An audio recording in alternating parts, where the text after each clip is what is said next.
শেখ হাসিনার বিরুদ্ধে মামলার রায় ঘোষণা করবে বাংলাদেশের আদালত, সেই প্রক্রিয়া চলছে, সরাসরি নজর রাখবো। Of protesting students and common people by police at Ashulia, Dhaka on 4th August 2025 during the July movement. A video showing the scene of Abu Said, a coordinator of July movement 2024, being shot multiple times by police at a close range with lethal weapon. A video showing the scene of a dead body of protester Asabul Yamin being thrown from APC armed personnel carrier by police. A video which showing the accused Home Minister Abdul Kamal defending the use of lethal weapon by police. Extent of cruelty.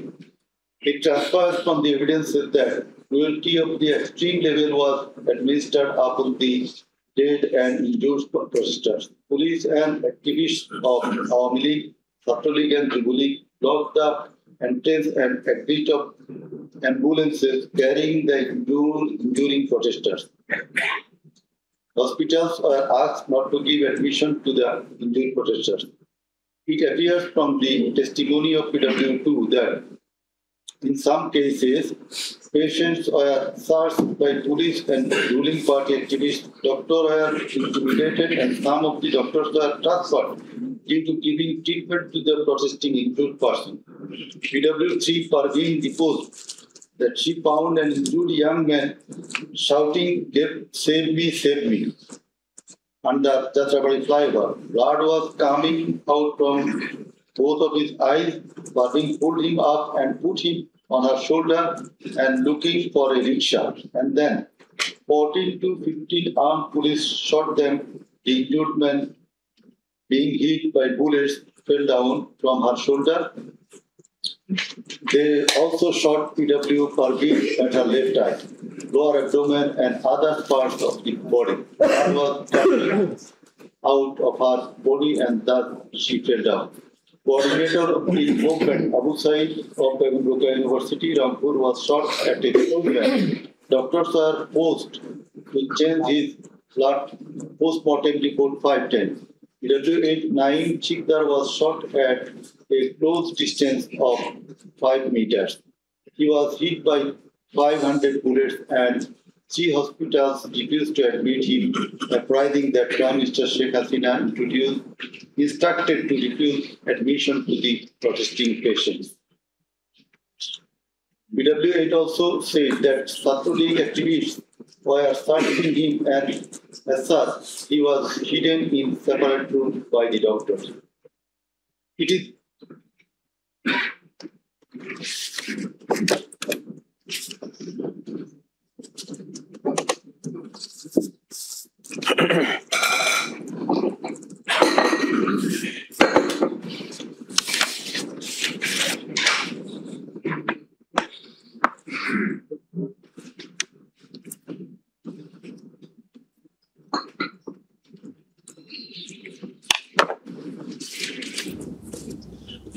is revealed from the evidence of PW9 Shahina Begum that police burned the dead body of her son along with some other dead bodies in Ashulia of Dhaka. PW10 MD Enab Nazir Zaki also stated that his son was killed and then the dead body was burned by police in Ashulia. We find from the testimony of PW10, Asabul was shot dead and set ablaze. It appears from the testimony of PW13, Dr. Mohammad Mahfuz Rahman, that most patients admitted to the hospital had no scars. The detective branch members had forbidden the doctors not to be serious in the treatment of the protesting patients and also that they had been instructed from the higher authorities not to release the protester patients admitted there. The patients were mostly aged 30 to 30 years. The DB also asked the doctors not to admit any more patients injured in the movement. This witness also said that in order to hide the injured patient from the sight of DB personnel, the doctors adopted some tactics like changing the names of the patient and the type of injury in the admission register and recording road accident or other reasons instead of bullet wounds. It appears from the evidence of PW15 Dr. Hassanul Banna that police and Awami League activists prevented treatment of the protester patients, prohibited new admission of such patients, checked admission register, took away list of patients, sat down at the entrance of the hospital and prevented entrance and exit of the ambulances and patients. This witness also said that one patient named Mustaqim Billah was admitted through an alternative entrance. To save the protester patient, the doctors had to change the name of the patient and particular of their problems. Remove them from the general ward to the post-operative ward, ICU special cabin. He added that treatment was given to such patients at risk of life of the doctors. We find from the deposition of PW18, Dr. Razibul Islam, that he was forced to change the post-mortem report of Abu Saeed 4 to 5 times. He was threatened with the saying that if he does not change the cause of death of Abu Saeed, he would be prosecuted. He was further told that there was an intelligence report against him. PW19 Shariful Islam was injured in the combat in Kustia. 62 pellets were removed from his body and 500 more pellets are still remaining in his body. It is revealed from the evidence of PW21. এই মুহূর্তে সরাসরি বিচার প্রক্রিয়া সরাসরি সম্প্রচার দেখছেন আর কিছুক্ষণের মধ্যেই শেখ হাসিনার রায়দান প্রক্রিয়া চলছে সাজা ঘোষণা কি রয়েছে বাংলাদেশের প্রাক্তন প্রধানমন্ত্রীর ভাগ্যে 5টি অভিযোগ মূলত তার বিরুদ্ধে রয়েছে মানবতা বিরোধী অপরাধের অভিযোগ তার বিরুদ্ধে রয়েছে এবং সেই সময় সেই প্রত্যেকটা অভিযোগ কিন্তু বিস্তারিতভাবে সেই অভিযোগ যে যা যা অভিযোগ রয়েছে সেই সমস্তটাই কিন্তু ব্যাখ্যা করা হচ্ছে 423 পাতার রায় মূল অংশ পড়ে শোনানো হচ্ছে আন্তর্জাতিক অপরাধ ট্রাইব্যুনালে কি সাজা হয় কি রায় হয় শেখ হাসিনার সেদিকে এই মুহূর্তে নজর রয়েছে অপরাধ ঠেকাতে ব্যর্থ হয়েছেন হাসিনা উস্কানিমূলক মন্তব্যের অভিযোগ তার বিরুদ্ধে রয়েছে আন্দোলনরত ছাত্রদের উপর গুলি চালানোর নির্দেশ দেওয়া থেকে পুড়িয়ে মারার মতো অভিযোগ তার বিরুদ্ধে রয়েছে এরকমই 5টি অভিযোগ মানবতা বিরোধী অপরাধের অভিযোগ শেখ হাসিনার বিরুদ্ধে এবং আজ সেই রায়দানের প্রক্রিয়া চলছে কিছুক্ষণের মধ্যে সাজা ঘোষণা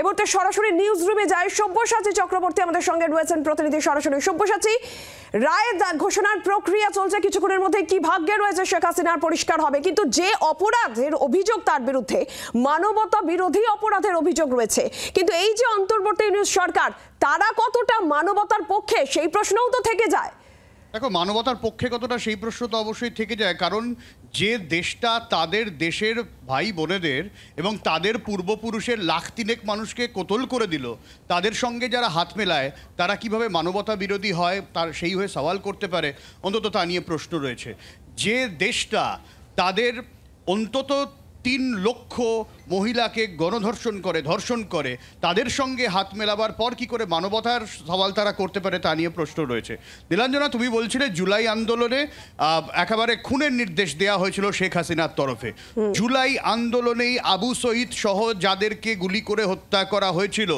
এই দাবি ওঠে তাদেরকে পুলিশ আদৌ গুলি চালিয়েছিল কিনা তা নিয়ে প্রশ্ন ওঠে তারপর যখন তাদের ময়নাতদন্তের দাবি করা হয় তখন আবার এই টিম ইউনুসের তরফ থেকে পাল্টা বলা হয় না তাদের দেহ ময়নাতদন্ত করতে দেব না তাদের দেহ কবর থেকে তুলতে দেব না তাদের অসম্মান হবে এই ধরনের ভাঁওতাবাজির কথা প্রচার করে এবার তাদের গোটা মৃত্যু তদন্তটাই তারা প্রহসনের মধ্যে পাল্টে দিল ফলে এই প্রশ্ন উঠে যায় যে তাদের কার গুলিতে নিহত হয়েছেন তারা যখন আওয়ামী লীগের লকডাউন ঘোষণা করা হয়েছিল 13 তারিখে কারা কারা আগুন জ্বালিয়ে গোটা দেশকে উত্তেজিত করেছিল তা নিয়ে সন্দেহ রয়েছে অর্থাৎ গোটা বিষয়টাই খুবই সুপরিকল্পিতভাবে করা হচ্ছে এবং এই যে রায় এখন এই বাংলাদেশের কোর্টে পড়া হচ্ছে তার নেহাতই একটা পুরো আদ্যপান্তা একটা রাজনৈতিক বিষয় বলে বিশ্লেষকরা মনে করছেন, কারণ শেখ হাসিনার পক্ষ থেকে আত্মপক্ষ সমর্থনের জন্য কোনো বক্তব্যই তার নেওয়া হয়নি। গোটা বিষয়টাই একতরফা, এবং যদি শেখ হাসিনার ফাঁসির সাজা ঘোষণা হয় তাতেও আশ্চর্যের কিছু হবে না, কারণ দেশের মধ্য থেকে মৌলবাদী উগ্রপন্থীরা তারা প্রত্যেকে একটাই দাবি করছেন, শেখ হাসিনার ফাঁসির সাজা। অবশ্যই শেখ হাসিনার ফাঁসি হবে না, কারণ তিনি ভারতের আশ্রয়ে রয়েছেন, কিন্তু এই যে একটা নুলো ঝুলিয়ে রাখা হলো এবং এই নুলোটা ঝুলিয়ে আওয়ামী লীগকে একেবারে কোণঠাসা করে দেওয়ার যে প্রক্রিয়াটা শুরু করা হলো ইউনূসদের তরফে, এটাই তার সুপরিকল্পিত চক্রান্তের বীজ এই মুহূর্তে বাংলাদেশে বোনা হচ্ছে। এবং ফেব্রুয়ারিতে ভোটের কথা বলা হচ্ছে, গণভোটের কথা বলা হচ্ছে, আদৌ সেই ভোট হবে কিনা তা নিয়ে প্রশ্ন রয়েছে। ফলে খুব স্বাভাবিকভাবেই গোটা বিষয়টাই একটা প্রহসন চলছে এই মুহূর্তে বাংলাদেশে। এবং নীলাঞ্জনা, আনসারুল্লাহ বাংলার চিফ থেকে শুরু করে যে হচ্ছে 2016 আর্টিজান বেকারির বিস্ফোরণে অভিযুক্ত ছিল, প্রায় সেখানে 29 জন মারা গেছিল, সেখান থেকে শুরু করে একের পর এক কুখ্যাত মানবতা বিরোধী অপরাধীদের ছাড় দেওয়া হয়েছে, যাদের অপরাধের কথা শুনলে রীতিমতো হাড়হিম হয়ে যায়, যাদের অকথ্য অত্যাচারে বাংলাদেশের এক একটা পাড়া, এক একটা পুকুর, খাল বিল রক্তাক্ত হয়ে গিয়েছিল, তাদেরকে যখন ছেড়ে দেওয়া হয় এই সরকারের আমলে, তখন এই সরকারের কাছ থেকে মানবতার পাঠ নিতে হবে। এই সরকার ঠিক করবে কে মানবতাকামী আর কে মানবতা বিরোধী। ফলে খুব স্বাভাবিকভাবেই প্রশ্ন ওঠে কি চলছে বাংলাদেশে এই মুহূর্তে। এবং এই মুহূর্তে দাঁড়িয়ে শেখ হাসিনা যেরকম বারবার বলেছেন যে গোটা বিষয়টা প্রহসন এবং তাকে আত্মপক্ষ সমর্থনের সুযোগটুকু দেওয়া হয়নি। এবং এটার বৈধতা নিয়েও এই যে রায়দানের প্রক্রিয়া বা রায় দেওয়ার আদৌ কতটা অধিকার অন্তর্বর্তী সরকারের রয়েছে, এটার বৈধতাই প্রক্রিয়ার বৈধতা নিয়েও কিন্তু বারবার প্রশ্ন তোলা হয়েছে। অন্তর্বর্তী সরকার আদৌ সাংবিধানিক নয়, অন্তত বাংলাদেশের বর্তমান সংবিধান তাই বলে। সেই কারণেই সংবিধান পাল্টে দেওয়ার একটা সুপরিকল্পিত চক্রান্ত করা হচ্ছে এই সরকারের আমলে।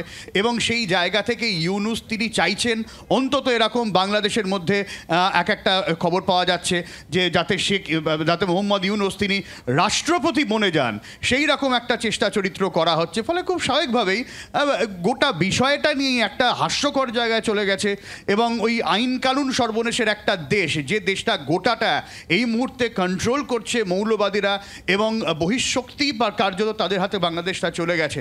এবং পাকিস্তান ক্রমশ যেখানে তাদের হাত আরও শক্ত করছে এবং রোহিঙ্গা শিবির থেকে শুরু করে একাধিক জায়গায় জঙ্গি ট্রেনিং ক্যাম্প গড়ে উঠছে, তারা যখন মানবতার পাঠ দেয়, তারা যখন কে মানববাদী আর কে মানবতা বিরোধী এই ধরনের ডিসিশন নেওয়ার পক্ষে যায়, তখন গোটা বিষয়টাই হাস্যকর নীলাঞ্জনা।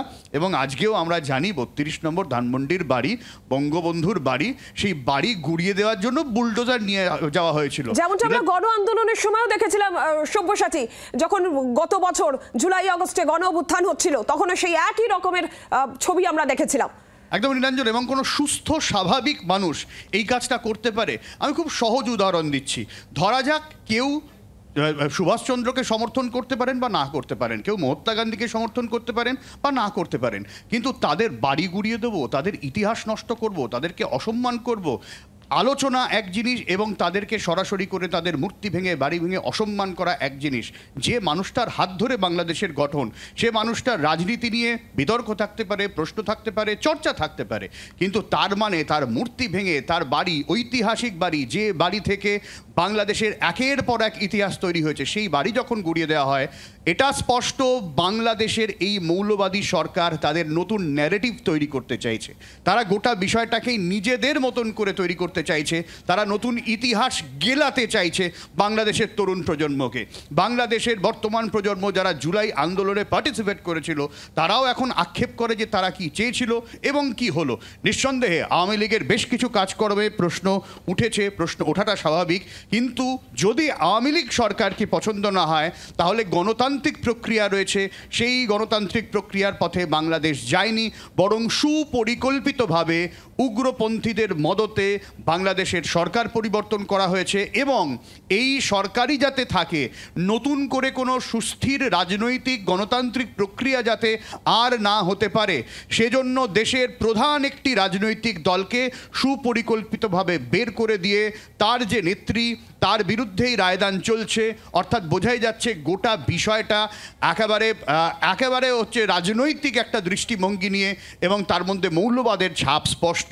সেই উদ্দেশ্যে নিয়ে এই মুহূর্তে রায় দানের প্রহসন চলছে আমরা দেখতে পাচ্ছি বাংলাদেশের এই স্বঘোষিত ট্রাইব্যুনালে, যেখানে আসল যুদ্ধপরাধী যারা তাদের নিয়ে কোনো চর্চা হয় না, তারা ছাড় পায় এবং বাংলাদেশের মুক্তিযোদ্ধাদের জুতোর মালা পরিয়ে ঘোরানো হয়।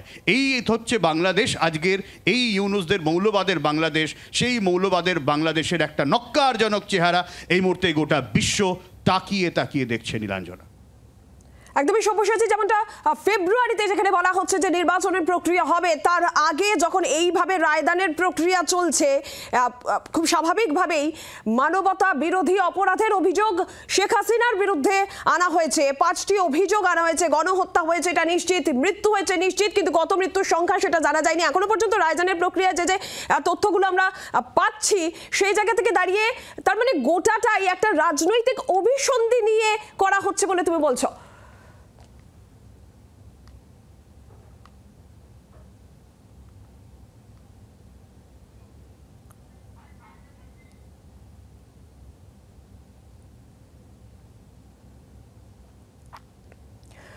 শুভসাচীর সঙ্গে পরবর্তীতে কথা বলবো। আবার একটু নজর রাখি, সরাসরি রায়দান প্রক্রিয়া চলছে।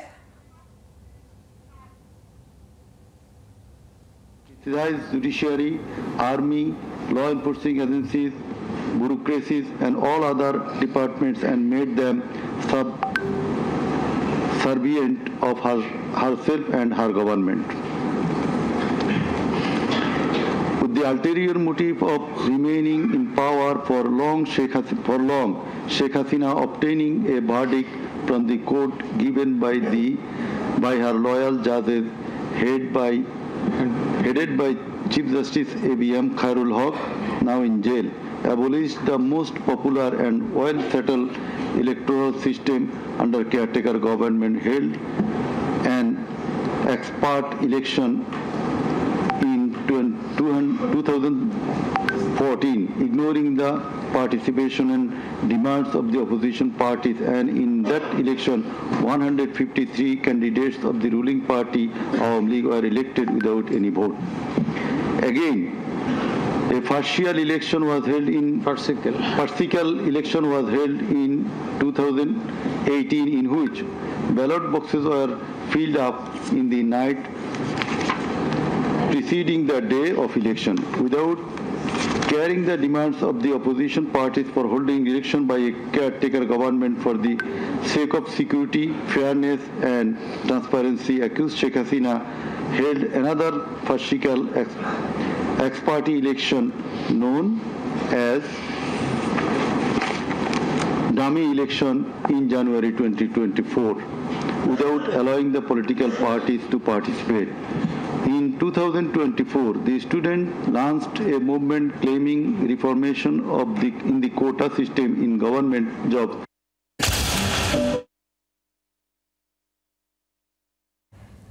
যে কোনো মুহূর্তে কিন্তু সাজা ঘোষণা হতে পারে। এরই মধ্যে 32 নম্বর ধানমন্ডিতে সেখানে ব্যাপক বিক্ষোভের খবরও সামনে আসছে। প্রচুর পুলিশ মোতায়েন রয়েছে, আর সর্বোচ্চ সাজাও হতে পারে হাসিনার। আন্তর্জাতিক আইনে গণহত্যা প্রমাণিত এমনটাই আদালতে বলা হচ্ছে। নিশ্চিত অনেক মৃত্যু হয়েছে, কিন্তু সংখ্যা নির্দিষ্ট কত মৃত্যুর সংখ্যা জানা যায়নি। তার মধ্যেই বাংলাদেশের পরিস্থিতিও উত্তপ্ত। যে ছবি দেখতে পাচ্ছেন ধানমন্ডিতে, সেখানে 32 নম্বর ধানমন্ডিতে ব্যাপক বিক্ষোভ, প্রচুর পুলিশ মোতায়েন। ঢাকা আন্তর্জাতিক ট্রাইব্যুনালের রায়দান প্রক্রিয়া চলছে, আর তার মধ্যে এই 32 নম্বর ধানমন্ডি, সেখানে ব্যাপক বিক্ষোভের ছবি।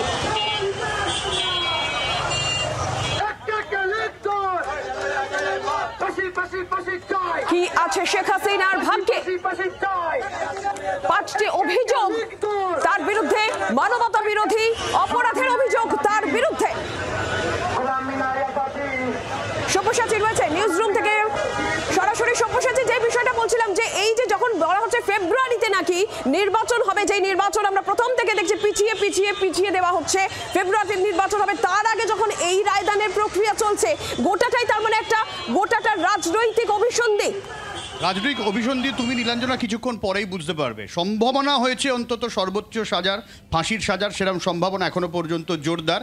এবং এর পরে যেটা আমরা দেখতে পাবো অন্তত বাংলাদেশে, এই যে 32 নম্বর ধানমন্ডির সামনে বুলডোজার নিয়ে জড়ো হয়েছে, যেটুকু বাকি আছে সেটুকু আবার ভেঙে দেওয়ার চেষ্টা হবে। আওয়ামী লীগ যে কার্যালয়গুলো টিকে রয়েছে বা ভাঙা অবস্থায় রয়েছে তা আবার ভাঙা হবে।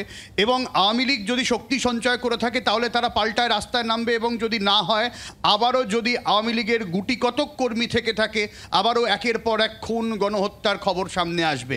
এই যেন একটা খুব মানে একই রকম একটা রিপিট টেলিকাস্ট বাংলাদেশ ঠিকই করে নিয়েছে যে ধাপে ধাপে ধাপে তারা বিরোধী শক্তির মুখ বন্ধ করে দেবে, ধাপে ধাপে ধাপে যারা ধর্মনিরপেক্ষ শক্তি, যারা গণতান্ত্রিক শক্তি, যারা মূল রাজনৈতিক শক্তি, তাদেরকে তারা নষ্ট করবে। এটা একেবারে স্পষ্ট। এবং বিএনপি এটা এখনো বুঝতে পারছে না যে এর পরের টার্গেট কিন্তু তারা, ফলে তারাও কিন্তু উচ্ছ্বাস। এবং যেভাবে বাংলাদেশের রীতিমতো ইউনিভার্সিটিগুলোতে একেবারে বড় বড় স্ক্রিন টাঙিয়ে, কাপড় টাঙিয়ে এই রায়দান দেখানো হচ্ছে, ফলে বোঝা যাচ্ছে মগজ ধোলাইটা একেবারে শুরু থেকে একেবারে শুরু হয়ে গিয়েছে। একেবারে বিশ্ববিদ্যালয় স্কুলগুলোতেই মগজ ধোলাই ঢুকিয়ে দেওয়া হচ্ছে, ঠিক যেভাবে পাকিস্তান করে থাকে তাদের যে সমস্ত যুবক এবং তরুণদের মধ্যে মগজ ধোলাই করে থাকে। সেই মগজ ধোলাইয়ের প্রাথমিক ধাপ আজকে থেকে খোলাখুলি শুরু হয়ে গেল। সেই জন্য শেখ হাসিনার এই প্রহসনের বিচারের রায়দান একেবারে ইউনিভার্সিটিগুলোতে বড় বড় স্ক্রিনে দেখানো হচ্ছে। এবং তার আগে ধানমন্ডি 32 নম্বর ধানমন্ডির সামনে বুলডোজার নিয়ে তৈরি হয়ে রয়েছে এই ইউনুসের জামাতি যারা উগ্রপন্থী যারা রয়েছে তারা। রায়দান ঘোষণা হবে, সম্ভাবনা রয়েছে ফাঁসির সাজা, এবং তারপরেই বাংলাদেশে আবার একটা অশান্তির আবহ আমরা দেখতে চলেছি। নীলাঞ্জনা। বাংলার আওয়াজ, বাঙালির আবেগ, জি 24 ঘন্টা।